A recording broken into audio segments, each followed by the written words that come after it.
If you need help, all you have to do is ask. And this, dear player, is the place to do exactly that.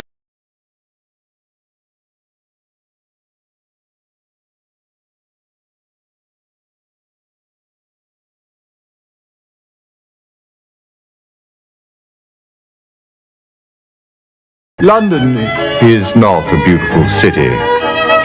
Under the soot that covers its buildings is a teeming mass of 4 million souls trying to survive, mostly off of each other. You see it in the paper every day.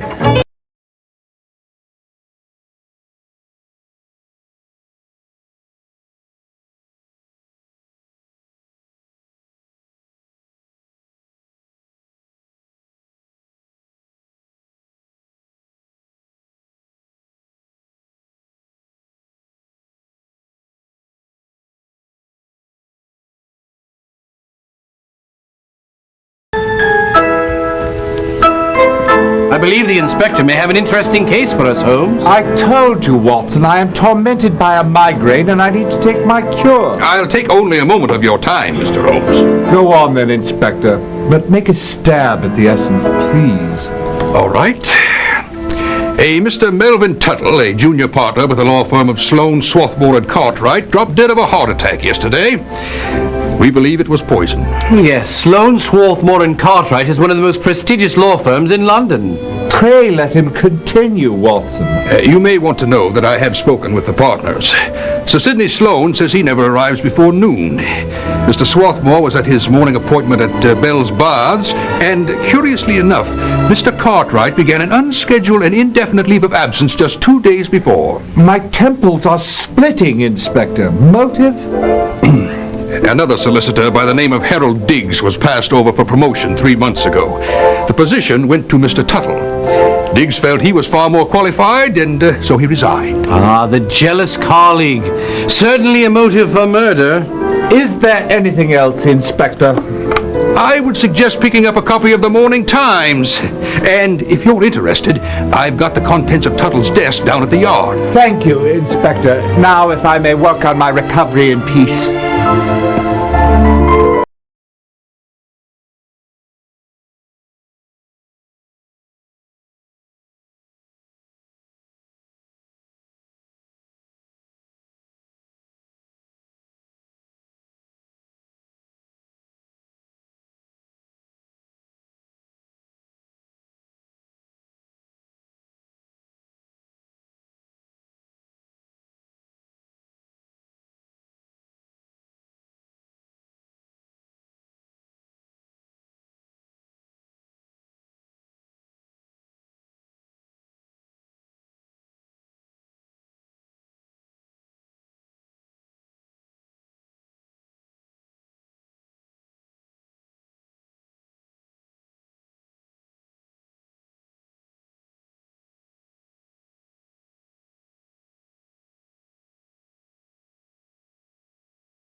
What can I do for you, sir? I'm investigating the murder of Melvin Tuttle. I don't understand. Mr. Henry Swarthmore is a member of this club, is he not? Yes? I understand he was here yesterday. Did he meet with anyone? I never pry into my customers' private affairs. Was Tuttle a member? Yes. I'm afraid I have no more time for your questions. I'm a very busy man. Good day. Now you should have come to old Jack Jensen in the first place. Swarthmore met Mr. Livingston here yesterday morning. Cedric Livingston, the builder? That's him. He owns the place. Used to be the first mate on the Glenda sailing the China trade. I was shipmates with him. Back in '58, the captain met with an unfortunate accident, or so the story said. Mr. Livingston brought the Glenda through, and the owners gave him a fat reward and a captain's cut to boot. That's when he quits the sailor's life. Anyways, Yesterday morning, Mr. Rake clears out Mr. Tuttle's locker and brought the stuff to his office. Mr. Swarthmore and Mr. Livingston was there waiting for a look-see. So Swarthmore and Livingston are friends. Thick as thieves. What were they looking for? Don't know. Didn't find it, though. Swarthmore was in a dither. Thank you, Mr. Jensen. Thanks is lovely. A few bobs better.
Mr. Heathcliff, I understand that Sloane, Swarthmore and Cartwright has been preparing contracts for your textile business. What's going on here? Those contracts were to be kept highly confidential. And they shall continue to be, sir. I'm only interested in how the firm handled the negotiating and execution. Well, suppose there's no harm in that. Some 8 months ago, Sir Sidney Sloane undertook the negotiations. Mr. Cartwright drew up the contracts. This whole thing surrounds a top-secret textile merger, which is more than I should mention. My lips are buttoned. I would appreciate that, Dr. Watson. I dealt exclusively with Mr. Cartwright throughout the contract stage. Mr. Swarthmore stepped in at the final hour, which I did find a bit surprising. His alterations, however, had no material effect on the final documents. That contract, as I said, is highly confidential. I would appreciate it if you did not read it. I have no intention of reading it, sir. But I would like to keep the envelope, if you don't mind. Not at all. Mr. Holmes adores scented stationery.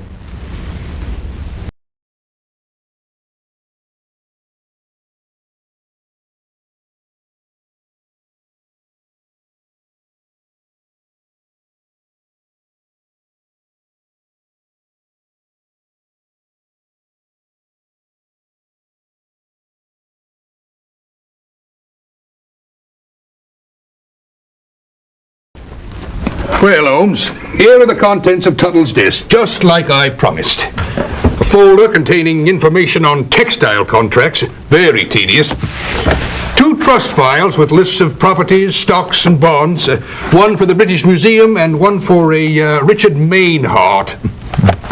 And a list of various properties that they owned at one time or another. Disraeli O'Brien's name's on top. What's this? A key from Bell's Baths. And 1 gold locket, which says, to VM with love, MT. How sweet. Is there a label on the box? Yes, J.W. Benson Limited. Curious. Here's a bill for a room from the Knights Arms Hotel. From the amount of it, it appears to be a monthly rate.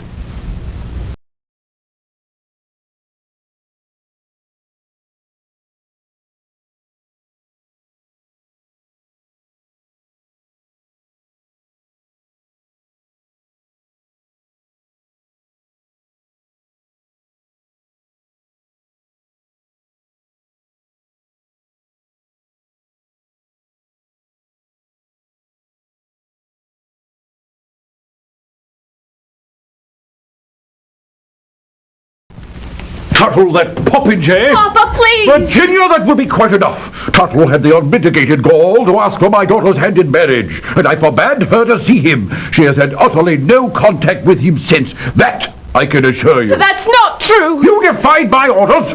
How dare you? Young lady, have a good mind to take Mr. Monroe, please. Let your daughter speak. Thank you, Mr. Holmes. Mel and I met almost every Sunday in St. James Park and corresponded frequently. As soon as he had attained the position my father required, we were to be married. He was made a junior partner only last week. I think this might be important to you, sir. Thank you, Miss Monroe.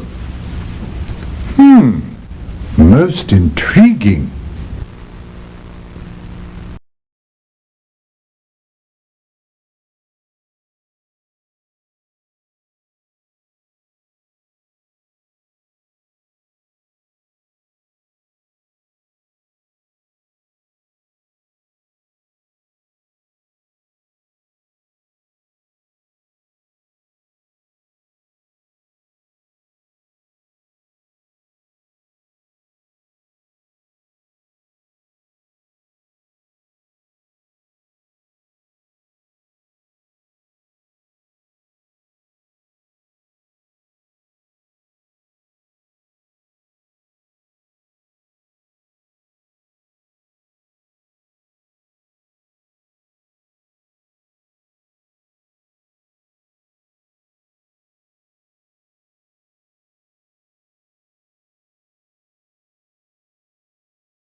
Professor Murray?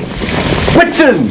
Holmes! What are you two young sleuths working on today? The Melvin Tuttle case, and it's Holmes and Watson, sir. That's what I said, didn't I? Now, the Yard delivered a whole pile of evidence for this one. Toffee, tea, tobacco, pipe. It sounds like my breakfast this morning. Although right now I'd prefer some fish and chips. What did you discover, H.R.? Toffee, C12H22, oil 93%. Layman's terms, did you discover any poison? The toffee and the tobacco were merely toffee and tobacco. Now the tea contained the slightest trace, but more significantly, there was a higher concentration on the lip of the cup. What about the pipe? The tip of the stem. What sort of poison is it, Professor? China berry, a paralyzing nerve poison. Just traces can stop the heart permanently. It smells faintly of lilac. But you might read up on it in a book at the London Library. Where would one obtain such a poison, Professor? One might strike up an acquaintance with a South Sea Aborigine. It is not then readily available in London? No. Thank you, Professor, for your time. How much time was it, gentlemen?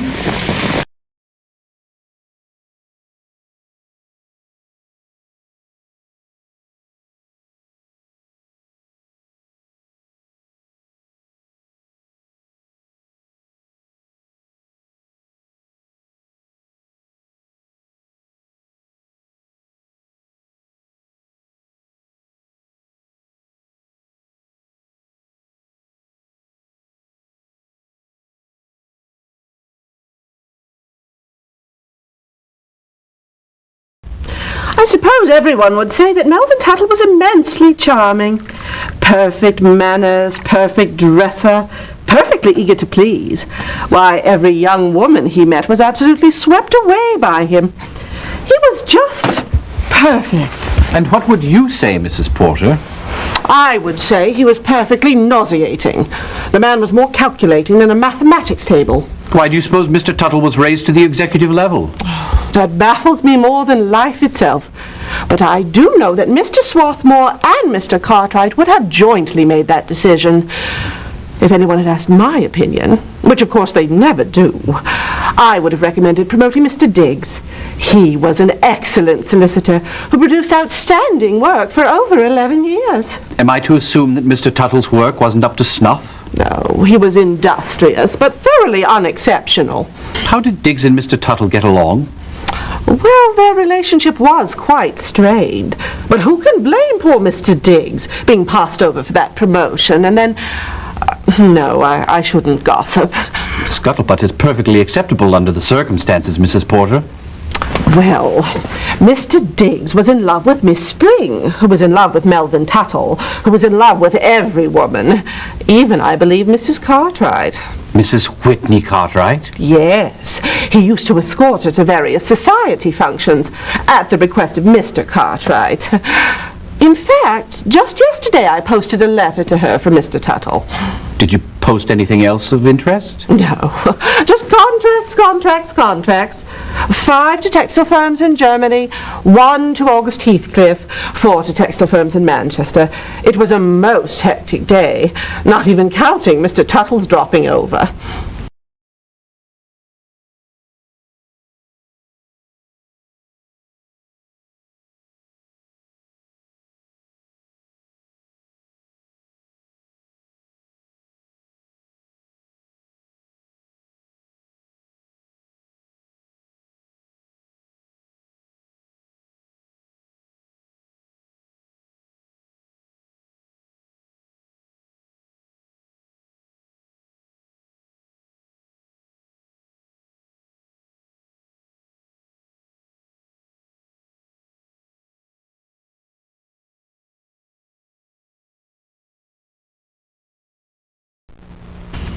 My word, someone was looking for something. And it appears that perhaps they didn't find it. Look, Holmes, correspondence from Mrs. Cartwright, dated 22 June.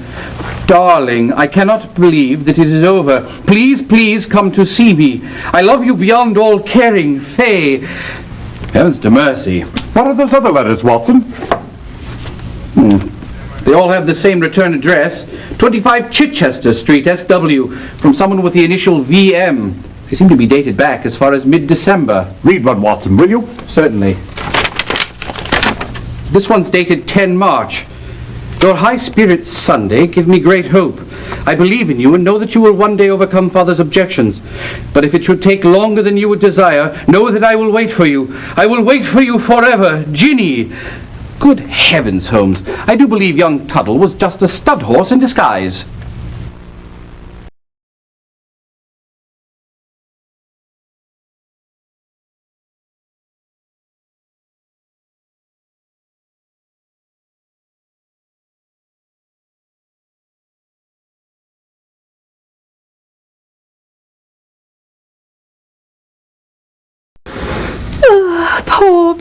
Poor Mr. Tuttle.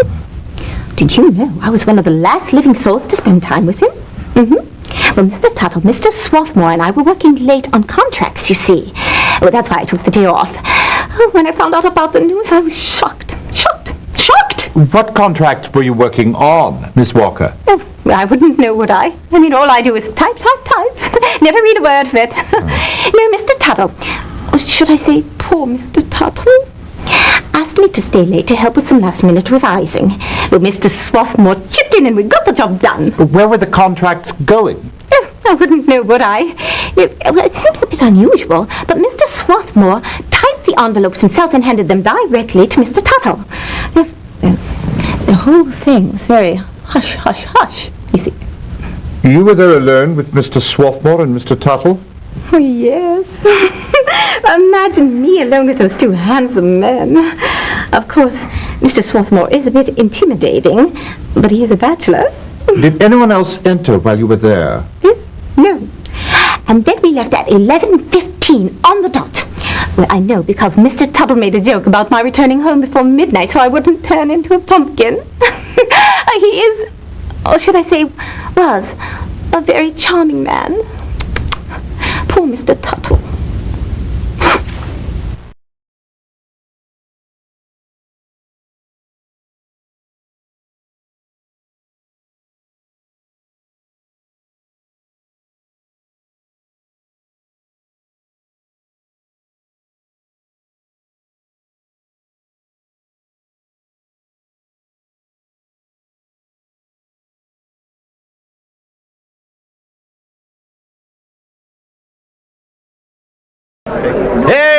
Hear ye! The Queen's Court stands in order!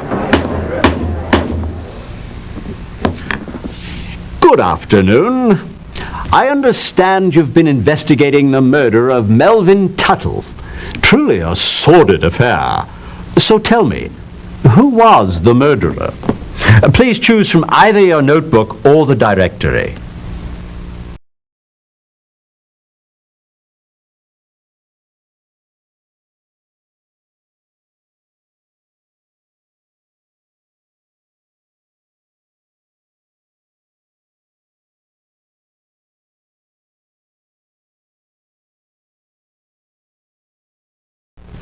Yes, indeed. Now tell the court how he murdered Mr. Tuttle.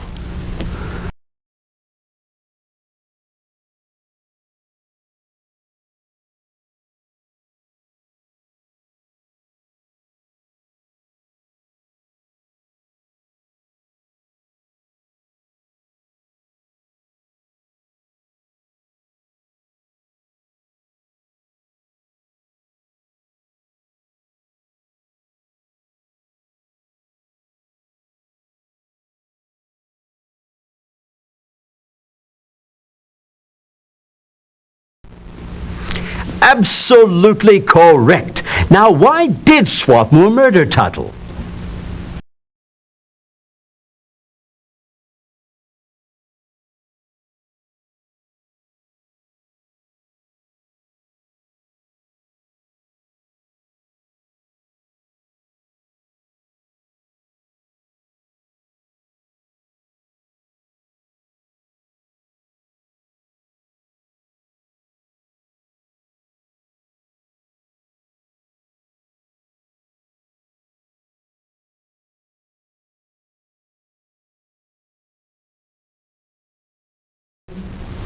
Excellent deduction. Now tell us who was Swarthmore's accomplice. And again, you may choose from your notebook or your directory.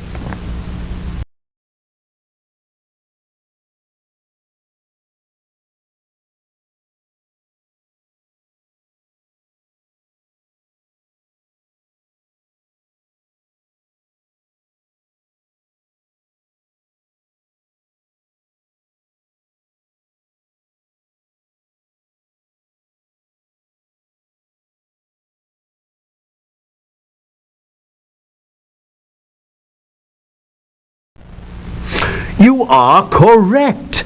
Now tell the court what role Mr. Livingston played in the murder of Melvin Tuttle.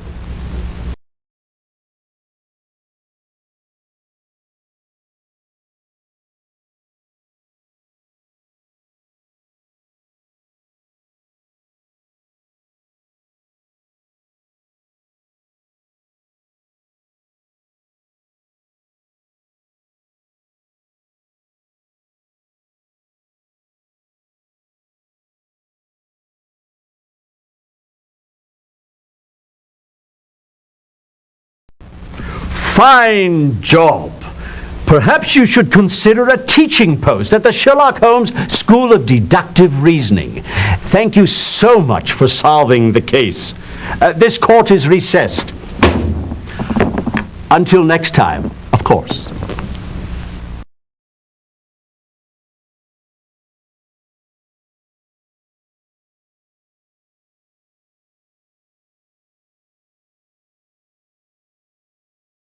Excellent job on a most difficult case.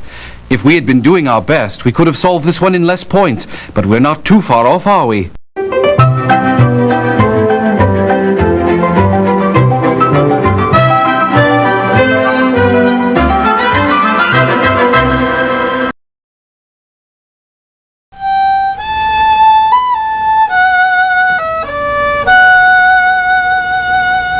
Another migraine coming on? No, I'm merely celebrating the end of the case of the solicitor's solicitor. An early and tragic demise, wouldn't you agree, Holmes? I suppose. But I found his rapid rise to be far more significant. Whatever do you mean? 2.5 years from junior clerk to junior partner in one of the very best legal firms in London. And the man, as we discovered, was no genius. I was fascinated to understand the circumstances of his promotion. Mrs. Cartwright? Yes, that connection provided an interesting scenario. What began as a favor to Mr. Cartwright blossomed into an affair with his wife. Tuttle no doubt saw it as a golden opportunity for advancement and used his copious charms on her. Mrs. Cartwright in turn went to work on her husband, showering unstinting praise on Mr. Tuttle. Over a period of time, Mr. Cartwright, who thought the world of his wife, began to believe that a promotion was in order for Melvin Tuttle. The perfect scenario for murder. Husband discovers truth, takes an unscheduled leave of absence, plans and commits the crime. In another case, perhaps, but not in this one. You see, both Mr. Cartwright and Mr. Swarthmore were party to the decision to promote Tuttle. But why should Swarthmore decide in Tuttle's favor? What did Tuttle have on him? What made you first suspect Swarthmore? The envelopes. The envelopes? When we discovered that the chinaberry which poisoned Tuttle was found only in traces on the lip of the cup and the stem of the pipe, and even less in the tea and the tobacco, I was particularly interested in the fact that Mr. Swarthmore personally handed the contract envelopes to Tuttle for, shall we say, final licking. A brilliant if devious plan. Indeed. The murder weapon, as it were, was mailed away to be consigned to the nearest wastebasket. Unfortunately for Mr. Swarthmore, one was also posted locally. So I had the murderer and the method, but not the motive. By the way, Holmes, wherever did Swarthmore come by something as rare as chinaberry? That took a little imagination. And when I discovered it, it helped me to understand the motive. Cedric Livingston supplied the poison. More than likely, he brought it back from one of his sailing stints in the South Seas. Why would he want to be a party to a murder? Exactly. You see, the book that Virginia Monroe supplied brought it all into the light. Mr. Swarthmore was using his power of attorney over certain trust funds to undersell land to Mr. Livingston, who in turn either kept it for his own use or had Swarthmore sell back to other trusts at a handsome profit. With, no doubt, both of them splitting the dividends. No doubt. Tuttle evidently discovered the scheme, confronted Swarthmore, and was paid off with a promotion. Clearly, Swarthmore and Livingston could not live with the knowledge that Tuttle had unearthed their plot. So, Swarthmore murdered him. And just as the young cad had turned serious and finally found true love. Yes, Watson. Love doth teach even asses to dance. Well said. May I quote you, Holmes? Indeed, Watson, indeed.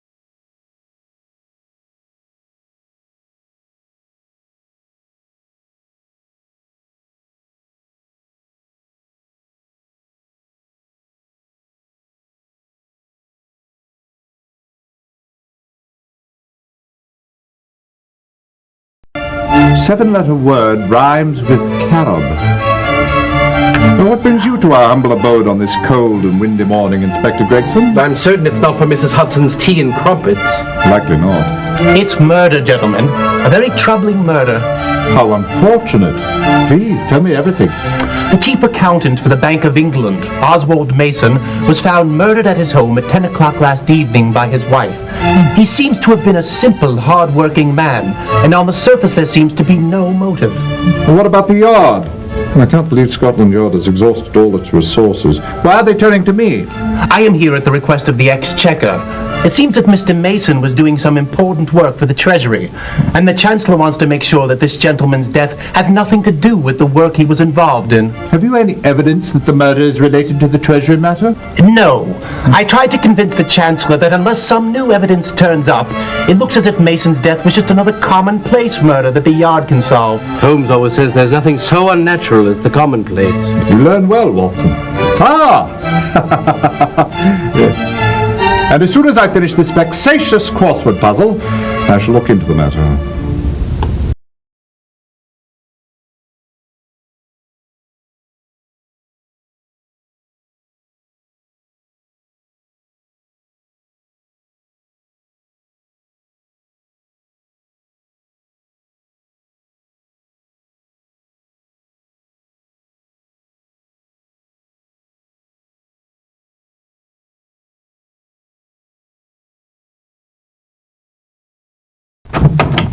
She's not in, Governor.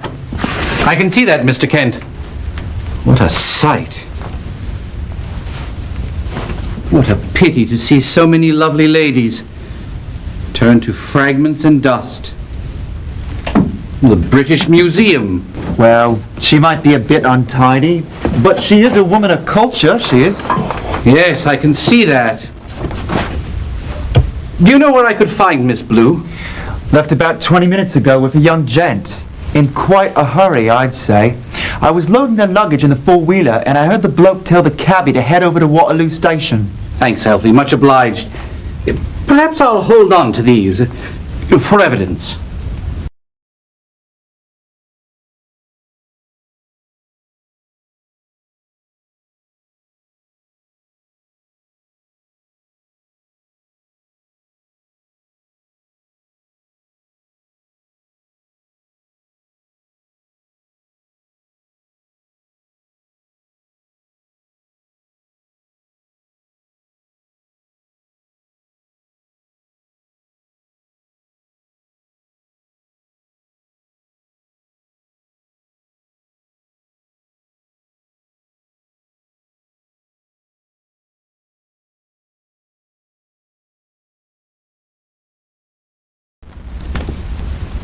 Excuse me, I'm eager to see one of your Venus de Milo statues. So sorry, sir, we sold out of them yesterday.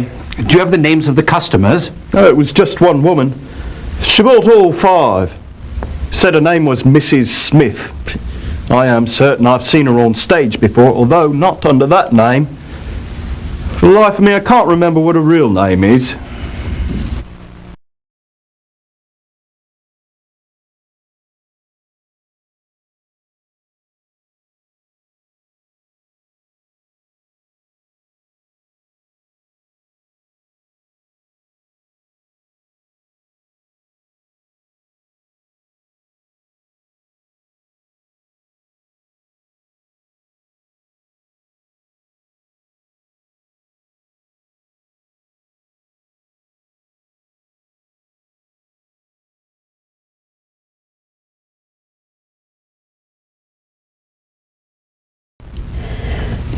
How can I help you, gentlemen? We understand you were informed of Mr. Mason's death. Yes. Mr. Kimball gave me the bad news this morning. Can you think of any reason why anyone would want to murder Mr. Mason? Oh, no. He was such a nice man. He was tremendously well liked by everyone at work. And he and Mrs. Mason have been so very kind to me ever since my husband died at sea 3 years ago. Why, they've almost been like a family to me. Last week for my birthday, they gave me a lovely little statue. Oh. There, Mrs. Brown. I'm sorry. I was just thinking about when I came home from work late last night. My little birthday statue had fallen onto the floor and was broken into bits. It was almost as if it was an omen. Perhaps we should go, Holmes. Good thinking, Watson. I'm sorry, gentlemen. It's just that this is all so very difficult. You told us quite enough, Mrs. Brown. We'll just show ourselves out. Stiff upper lip.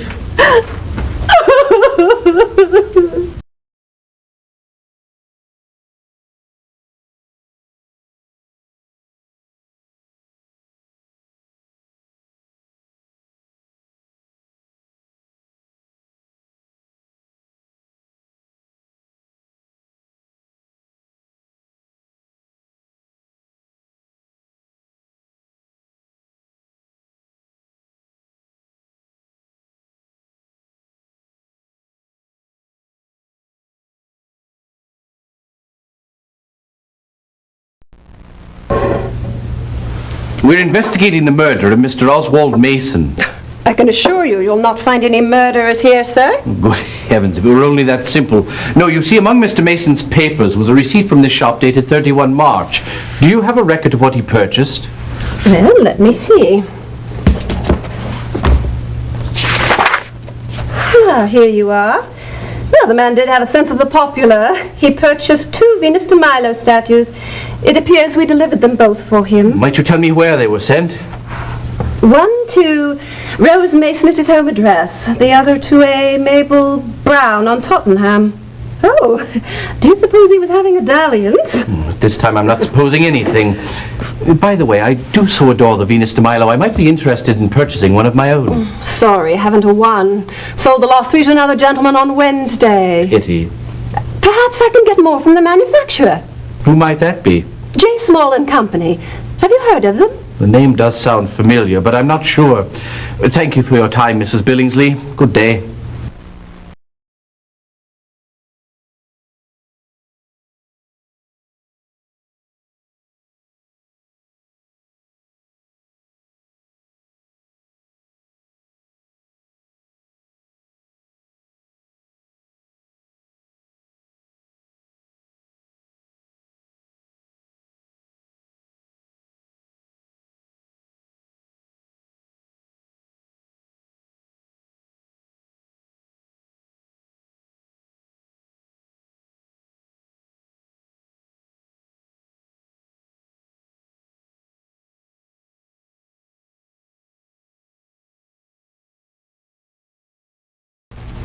We're terribly sorry about your loss, Mrs. Mason.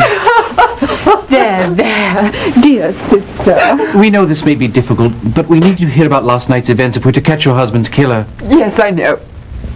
Well, I was here last night for her weekly whist game. She comes every Thursday. Oswald stayed home and worked on some papers from the office. The man had been working very hard lately. Was he expecting visitors while you were gone? No, I don't think so. I returned home at 10 o'clock and went into the study and... You tell him, dear. The place was in shambles. Furniture overturned, books strewn about, and in the middle of it all was my poor Oswald! Ghastly. Who could possibly have wanted to hurt him? I can't imagine. He was the dearest man in all the world. Why, only last week he bought me a Venus de Milo replica for our anniversary and promised me a special trip. I imagine it was Paris because we went there on a honeymoon where we saw the original Venus. When I saw that statue broken into pieces, I think that's quite enough for one day, Dr. Watson. Of course.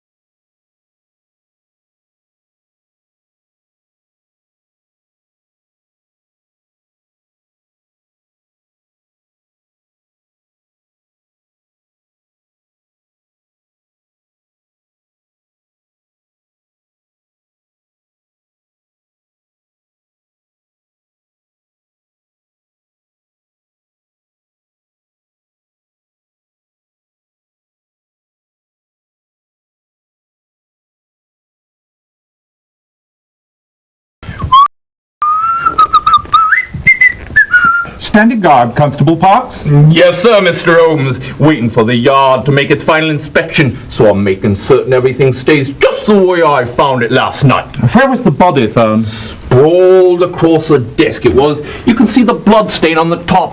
The blighter put up quite a fight, I must say. How was he killed? Head was bashed in by a statue. Is there any indication how the murderer got in? Looks like the upstairs window. It showed signs of forced entry. And it appears that this is where he exited. There's a palm print and plaster residue. Yes, and there are pieces of plaster shards in a pile on the floor. Was it you who found the body, Constable? No, it was his wife. She came home from her sister's and that's when she found him. I was on my nightly rounds and heard her screaming. Then I came in and I saw this mess. I covered up the stiff and promptly had him sent over to Bart's. Then I gathered up the man's papers and took them to the yard. What about the murder weapon? Oh, yes. I had that sent over to Murray at the lab. Where is Mrs. Mason now? She was taken to her sister Dahlia's. Dahlia Farmer.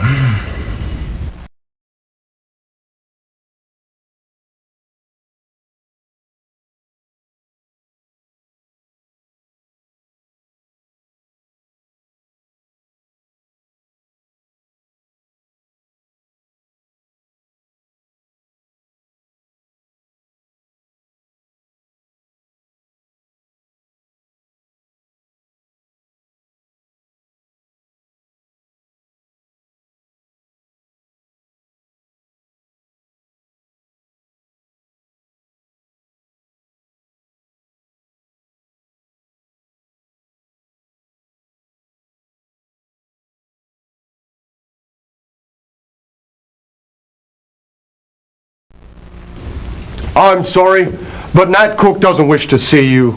I hope you understand, but I can't force him. That's quite all right. I wouldn't care to be responsible for causing the upset of a hardened criminal. Perhaps you can tell me a bit about him. Nat Cook hasn't been a spot of trouble since he's been here. Keeps to himself, really. But it must make prison life a lot easier to take, knowing you've got £100,000 worth of diamonds waiting for you on the outside. However did he come upon such incredible wealth? The DeVries diamond robbery. Oh, yes, I recall. They were never recovered. Do you suppose he confided their whereabouts to anyone? Well, like I said, he didn't talk much. The only confidant he ever had was his cellmate, who was released on Monday. And who might that be? A fellow by the name of Errol Hawke. And you should have seen the lady friend he left with. Got all the guards' knickers in a knot, she did. Acted like they'd never seen a woman before. But she was a looker. And I heard tell she could sing like an angel.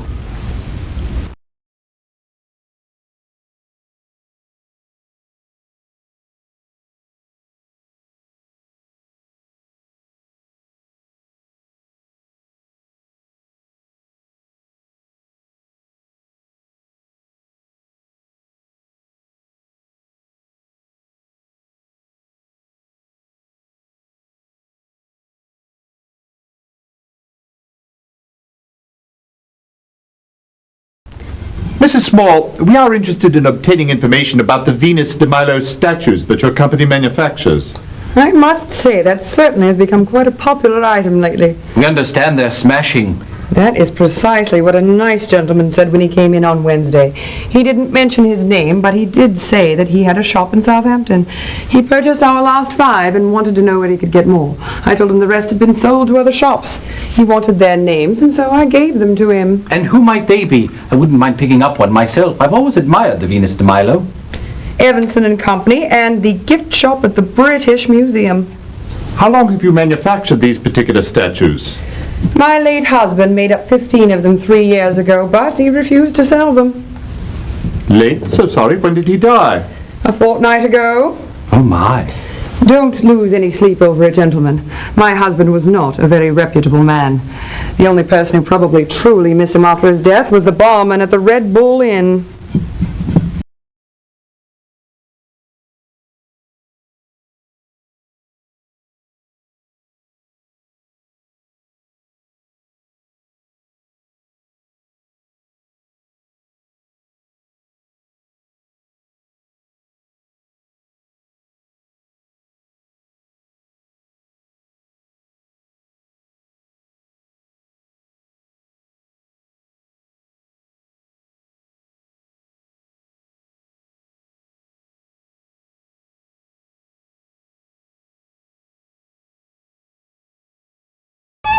Sir Adrian, we are investigating the murder of Oswald Mason. Capable fellow. Bloody inconvenient, this murder. Inconvenient? Mason was to have a report for me, dealing with some rather embarrassing irregularities. Do you feel that his death might have anything to do with his work here at the Treasury? Well, the investigation was dealing with some rather large sums of money. But a murder, it doesn't make any sense. It won't stop the investigation, only delay it. Besides, all of Mason's papers were accounted for. What was the nature of Mr. Mason's investigation? Well, as you know, the Exchequer is responsible for the financial well-being of the empire. We've relied on Bacon and Company to handle many of our investments. Do you know them? They are one of the largest investment houses in London. Yes. And 6 months ago, it came to our attention that they are in deep financial straits. They are not in possession of sufficient liquid assets to meet their current liabilities. They had invested in too many securities that were weighing down the London stock market. So, Her Majesty's government and Lionel Foxcroft, the governor of the Bank of England, guaranteed to cover the discredited securities. But when we audited their books, we discovered they had invested in far more securities than they were reporting. Over £1,300,000 worth. So Mr. Mason was attempting to trace the additional securities? Exactly. Have you any idea who is doing the embezzling? There's little doubt that Bacon and Company's directors, Michael Essex and Mitchell York, were hoping to profit while England slept.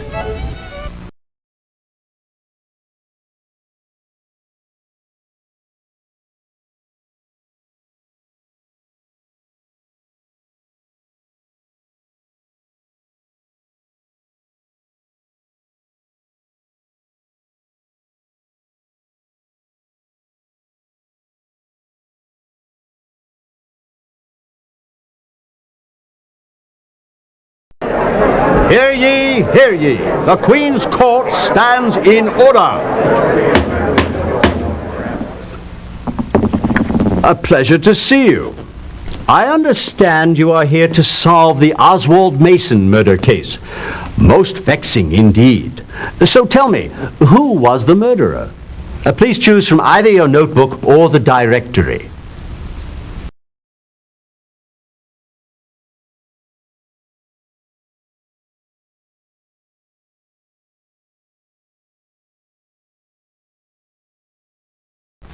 Positively correct. Now tell the court, why did he do it?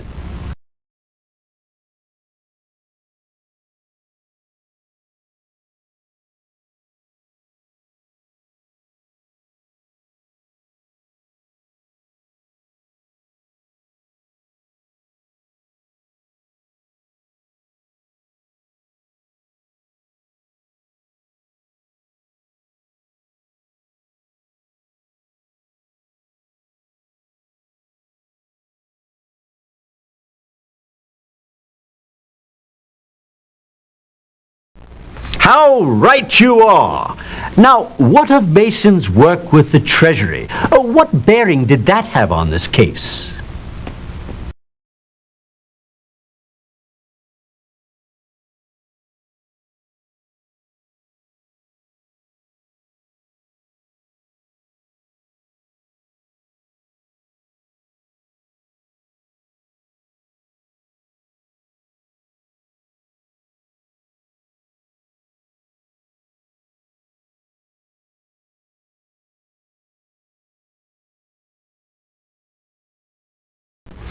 Quite so.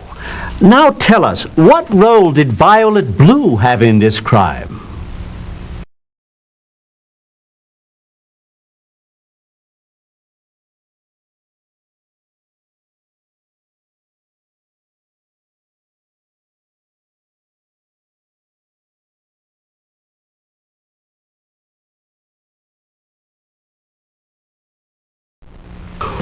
Flawless deduction! Now tell us how Errol Hawke knew that Mrs. Rose Mason and Mrs. Mabel Brown were in possession of the Venus statues.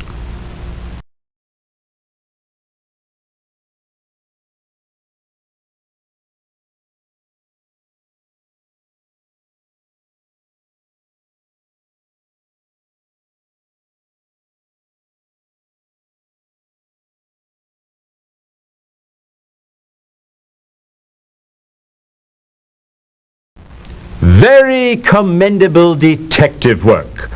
You have done an exemplary job. The court is recessed. Until next time, of course.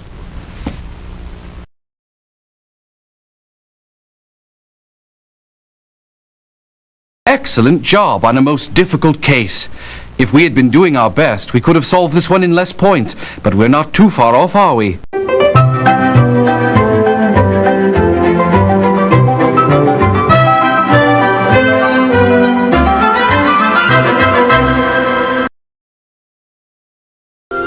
Well, Holmes, here it is in this morning's Times. Murder solved, diamonds found, Hawke and famous singer arrested. They caught them just as they were boarding the boat for the continent.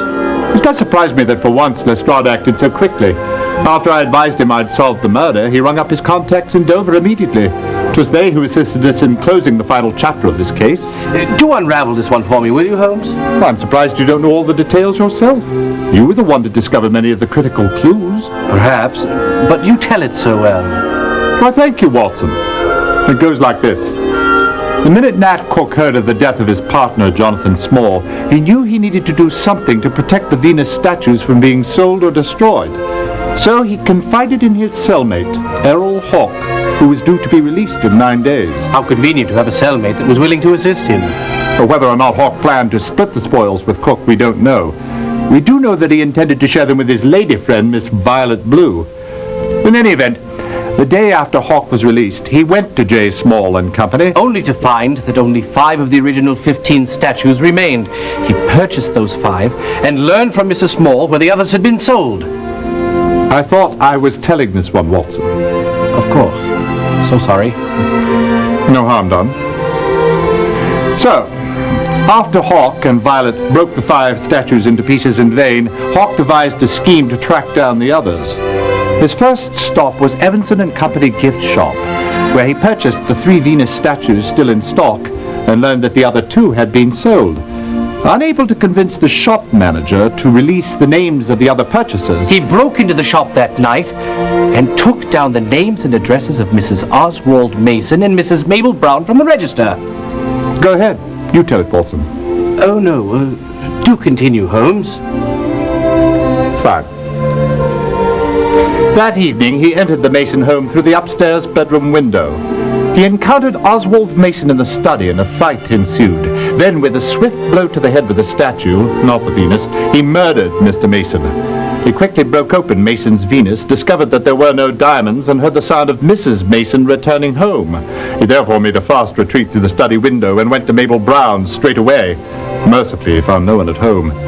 He located her facsimile of the Venus de Milo, smashed it there, and again he found he'd been foiled. Then, the next morning, Hawk purchased the 5 pieces from the museum shop, hurried to Violet Blue's flat, and began demolishing the statues. And as you've no doubt surmised, the diamonds were in the third of the 5 museum pieces. You always have had a knack for mathematics, Watson. Thank you, Holmes. Oh, so it would appear that Scotland Yard was correct in its conclusion that the murder was unrelated to Mr. Mason's treasury assignment. Yes. Unfortunately, they missed the obvious fact that it was only the Venus for which the burglar had come. Case closed, Holmes? Unless you have something more to add, Watson. Not a thing, Holmes. Crossword? Yes.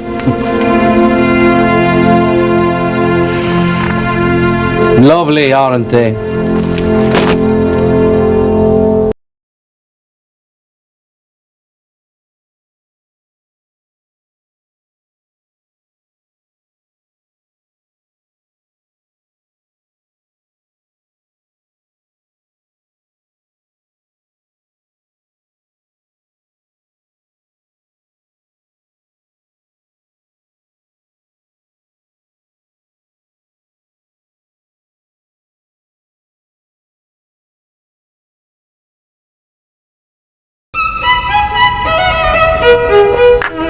Hits the spot.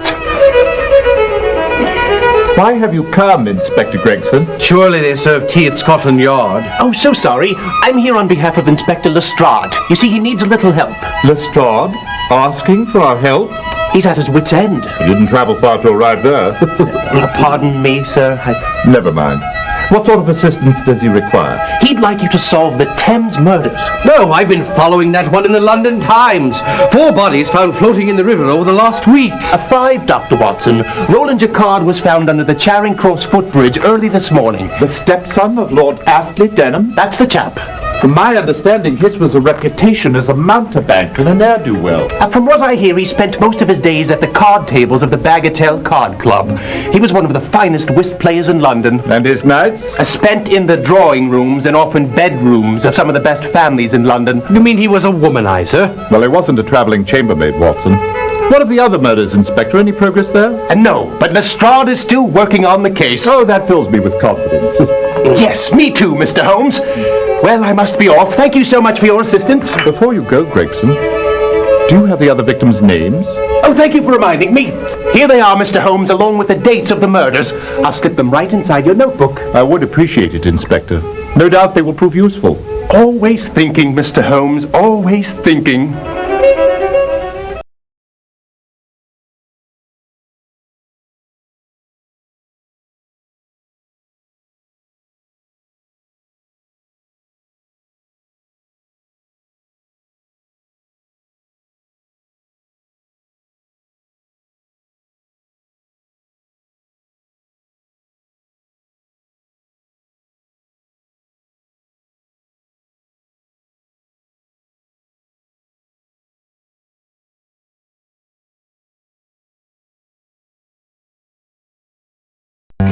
Nathan Revell and Mr. Jacquard are both members at the club.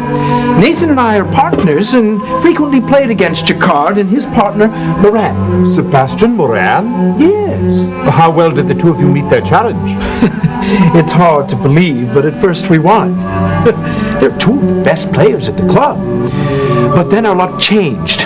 We couldn't win no matter how good the cards were. Did they cheat? Cheat? Of course not. Club members are gentlemen. Did you have a wager on the game, Mr. Adair? A small one. A pound or 2, nothing important. And Revell? I don't know. When did you last see Revell? The night before he died. We were playing against Jacquard and Moran till midnight. We didn't win a game all night. Nathan seemed upset. He and Moran seemed to have a bit of a disagreement. What about the night Revell was murdered? I had a drink here with Moran.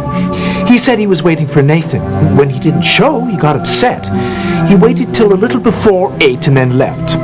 He told me if Nathan stopped by to tell him to meet him at the Tankerville. When was the last time you saw Jacquard? Last night about 8:30. He'd been here since 4:30. He received a postal telegram. After reading it, he jumped from his chair saying he had unexpected business. Have you seen Moran lately? Not for the last few days. I understand he's on the continent.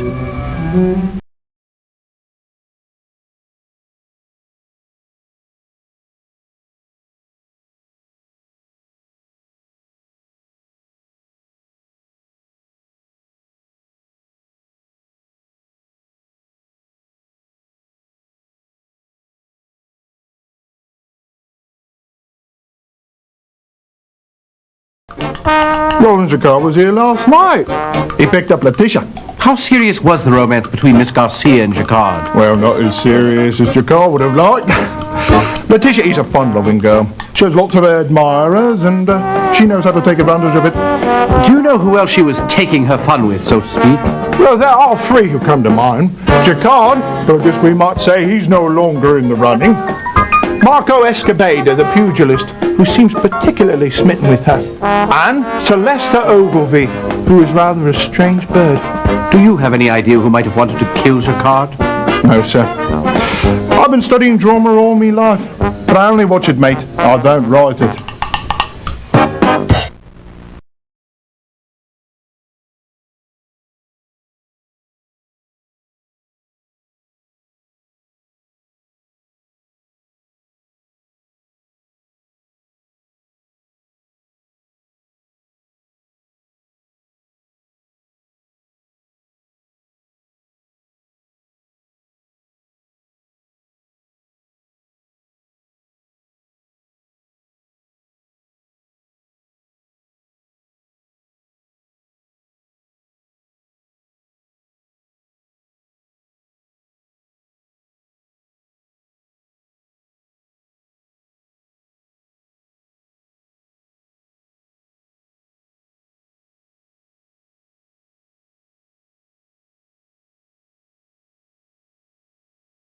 I'm usually quite fastidious, but I left everything as I found it this morning. Oh, that poor, poor man.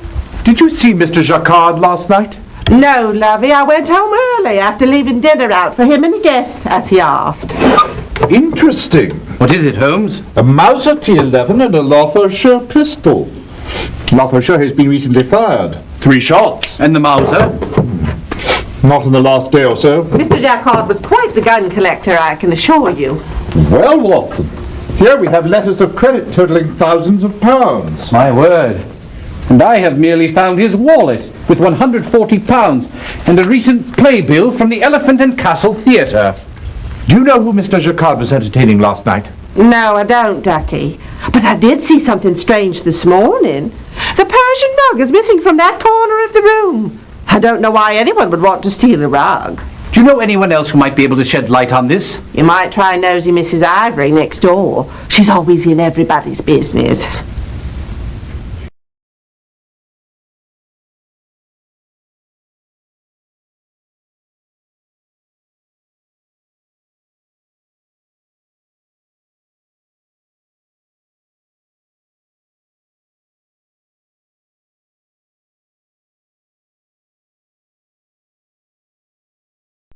This has all been very difficult. You see, I knew 3 of the victims. Charles Atchard was my solicitor, Roland Jacquard a friend, and Nathan Revell worked for my late husband's firm, Lindsay and Company. For the life of me, I can't imagine why anyone would want to kill them. Did the victims know one another, Mrs. Lindsay? Roland and Charles were friends. In fact, Roland introduced me to Charles. I suppose Charles must have met Revell when he went to the firm to handle my business affairs, but he never mentioned it. I don't think Roland knew Revell at all. I can't imagine how he would.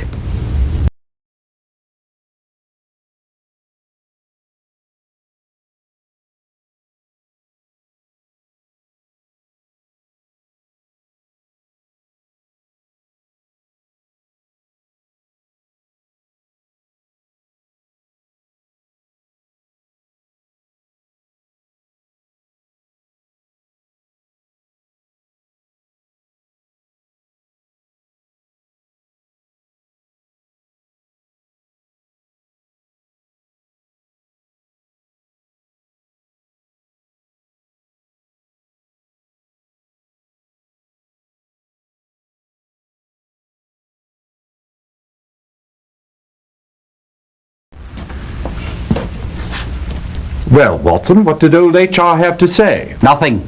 Nothing? I'm surprised. He had nothing to say because he isn't in. That is unfortunate.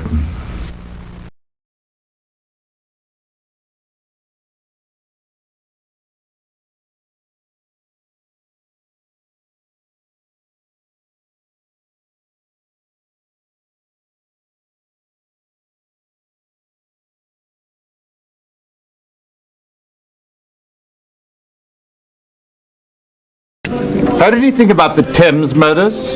Well, two of the victims was regulars here. Cyril Maud and Curtis Twiggs. Twiggs? Yeah, Twiggs. The one the police identified as Leo Shepherd. Twiggs and Maud were partners, part of the Moriarty gang. Word had it that they were Moran's strong-arm boys. Twiggs was the knife man, and Maud was a deadly aim with a pistol. Together, they made quite a mean pair. Any word on why they were murdered? No, nothing. Although, after the murder, word had it that Moran wanted to find Twiggs. No reason, but then Moran don't have to give one. When did you last see them? The night Maud was murdered. He and Twiggs were sitting here, drinking their dinners. Around 8 o'clock, Moran comes in, talks to them, and leaves. Maud checks over his pistol. They drained their pints and dashed off.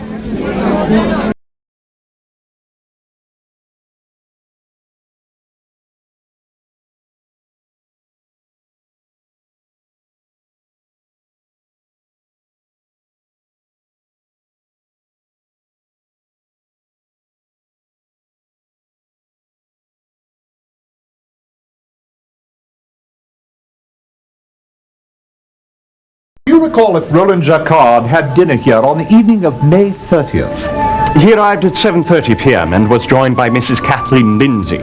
He ordered a bottle of Gros Rose, 76, to accompany their duck. I'm not interested in what they ate, but I am curious to know when they left. They left at midnight. Did anyone else join them? Colonel Sebastian Moran at 9:10. He had one drink with them and left at 9:45. Was that the last time you saw Jacquard? No. The last time I saw Mr. Jacquard was June 1. He spent most of the afternoon in the game room, came into the dining room around 8:30. He had dinner alone and left at 9:30. Thank you. This has been most illuminating.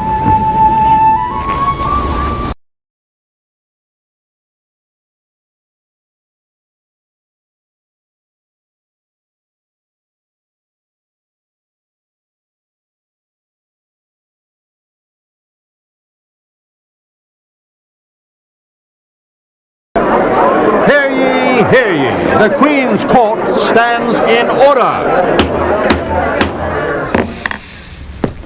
I understand you're ready to unravel the Thames murders. A terribly complicated case indeed.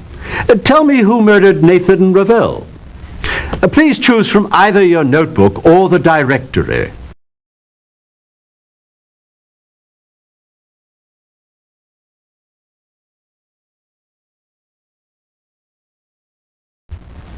Positively correct. Now tell the court, why did Maud murder Ravel?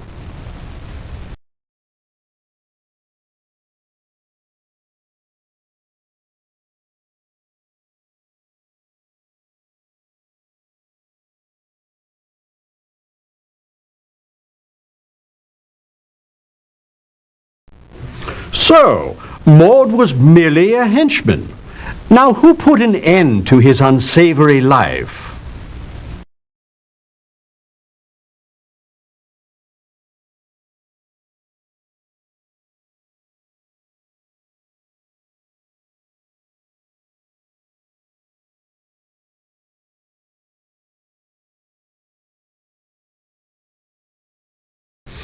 Excellent deduction. Now, why did Twiggs kill Maud?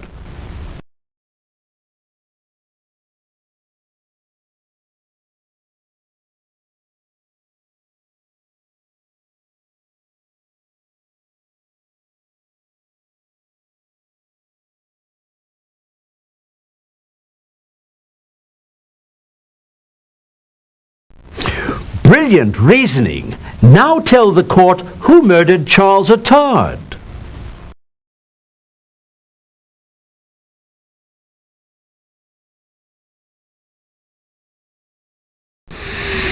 Twiggs was a busy and brutal man, wasn't he? Tell me, why did he do it?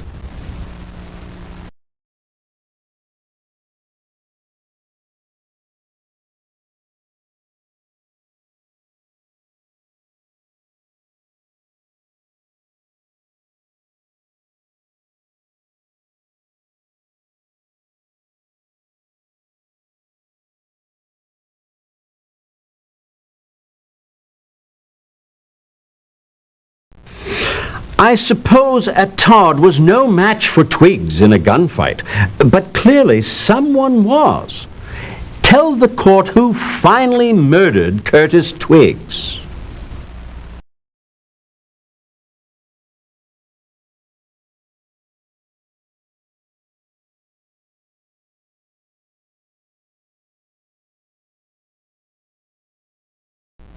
Superb deduction. Now, what was Jacquard's motive?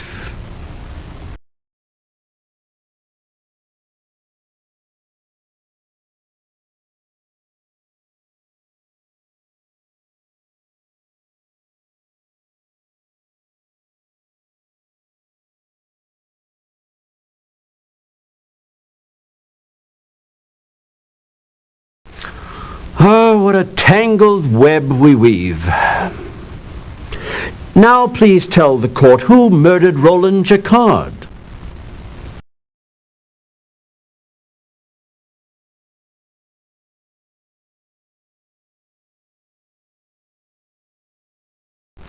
Bravo!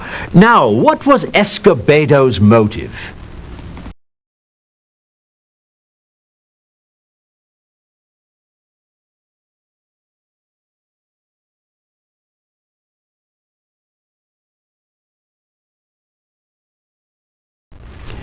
Exemplary work on a most difficult case. The court is recessed. Until next time. Excellent job on a most difficult case. If we had been doing our best, we could have solved this one in less points, but we're not too far off, are we?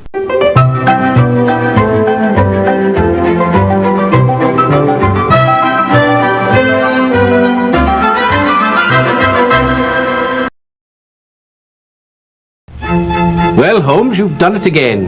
I believe we've done it, Watson. Oh, yes.